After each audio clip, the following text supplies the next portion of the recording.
இந்த வீடியோ பெரியவர்களுக்காக மட்டுமே. சிறுவர்கள் பார்க்க வேண்டாம். என் பெயர் ஹரி.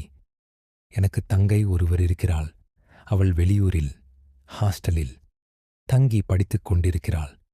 வீட்டில் அம்மாவும் நானும் மட்டுமே இருந்தோம்.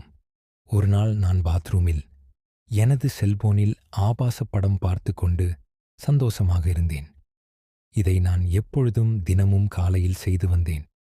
அன்று எனது தங்கை ஊரிலிருந்து வந்துவிட்டால் போல. எனக்கு அது தெரியாது. நான் பாத்ரூமில் இருந்தேன். அம்மா கூப்பிடும் சத்தம் கேட்டது. இருங்கள், வருகிறேன் என்று சொல்லிவிட்டு எழுந்தேன்.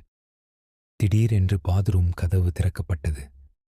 பார்த்தால் எனது தங்கை நின்று கொண்டிருக்கிறாள்.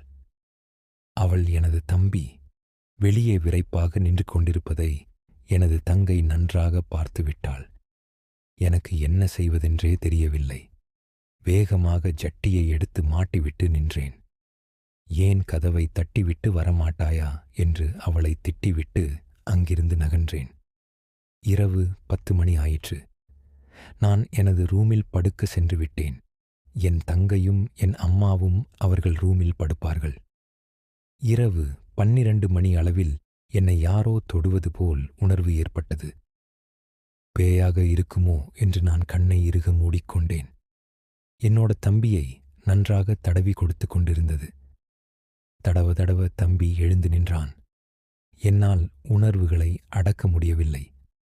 நான் கண்ணை திறந்து பார்த்தபோது எனது தங்கை என் தம்பியுடன் விளையாடிக் கொண்டிருந்தாள். எனக்கு என்ன செய்வதென்றே தெரியவில்லை. என்ன பண்ணுகிறாய் என்று நான் அவளை திட்டிவிட்டு வெளியே சென்று விட்டேன். பிறகு சற்று நேரம் கழித்து வந்து படுத்தேன். எனக்கு தூக்கமே வரவில்லை. தம்பி எழுந்து நின்று கொண்டே இருந்தான். எனக்கு என்ன செய்வதென்றே தெரியவில்லை. அப்படியே யோசித்து கொண்டே இருக்கும் பொழுது அசந்து நன்றாக தூங்கிவிட்டேன்.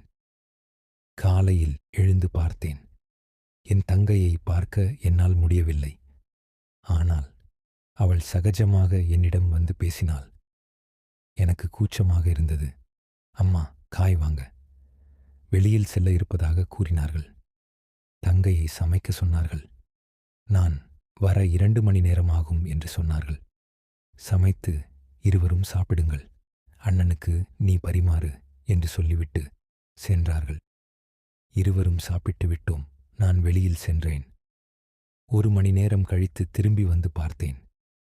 தங்கை கட்டிலில் அரைகுறை ஆடையுடன் படுத்திருந்தாள். அதை பார்த்தவுடன் என் சொல் பேச்சை என் தம்பி கேட்கவில்லை. எழுந்து நின்று விட்டான். என்னால் அடக்க முடியவில்லை. சரி என்று அவளின் கட்டிலில் போய் அவளை மெல்ல மெல்ல அணைத்தேன். அவளும் முழு ஒத்துழைப்பு கொடுத்தாள். என்னுடைய தம்பி நன்றாக விளையாடினான். அவளுடன் அவள் சந்தோஷம் அடைந்தாள். ஒரு 10 நிமிஷம் நன்றாக விளையாடினோம். இருவரும் சந்தோஷமாக இருந்தோம்.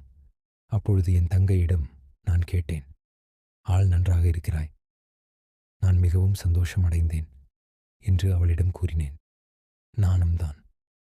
ஹாஸ்டலில் வாட்ச்மேன் ஒரு நாள் கழுத்துக்கு கீழ் உள்ள பகுதியை பிடித்து நன்றாக அமுத்திவிட்டார். அவருக்கு வயது 50. அன்றிலிருந்து என்னால் ஆசையை அடக்க முடியவில்லை. ஆசை வரும்போது நான் அவரிடம் செல்வேன். அவரால் முடிந்த அளவு என்னை சந்தோஷப்படுத்துவார். ஆனால் அவரால் ரொம்ப நேரம் முடியாது. உனது தம்பியை பார்க்கவும் என்னால் ஆசையை அடக்க முடியவில்லை. அதனால்தான் நான் உன்னிடம் வந்தேன். நீ என்னை அனுமதிக்கவில்லை. பிறகு நீயே என்னை தேடி வந்தாய். என்னை ஆசை தீர அனுபவித்தாய். அவரை விட நீ நன்றாக பண்ணினாய் என்று சொல்லிவிட்டு சென்றாள். அன்றைய பொழுது முடிந்தது. மறுநாள் காலையில் என்னால் பண்ணாமல் இருக்க முடியவில்லை. திருப்பி தங்கையை தேடி போனேன். சமையல் அறையில் நின்று கொண்டிருந்தாள். நான் பின்னாடி ஓடி சென்று அவளது நெஞ்சு மேல் கை வைத்து அமுக்கினேன். அவளும் ஒத்துழைப்பு கொடுத்தாள். இங்கே வேண்டாம், ரூமுக்கு செல்வோம் என்று சொன்னால் சரி என்று ரூமுக்கு சென்று மன்மத லீலைகளை ஆரம்பித்தோம் இருவரும். இதனுடைய தொடர்ச்சி வீடியோ அடுத்தடுத்து வரும். கல்யாணமானவர்கள் கண்டு களிக்கவும். இது ஒரு பொழுதுபோக்கு வீடியோ.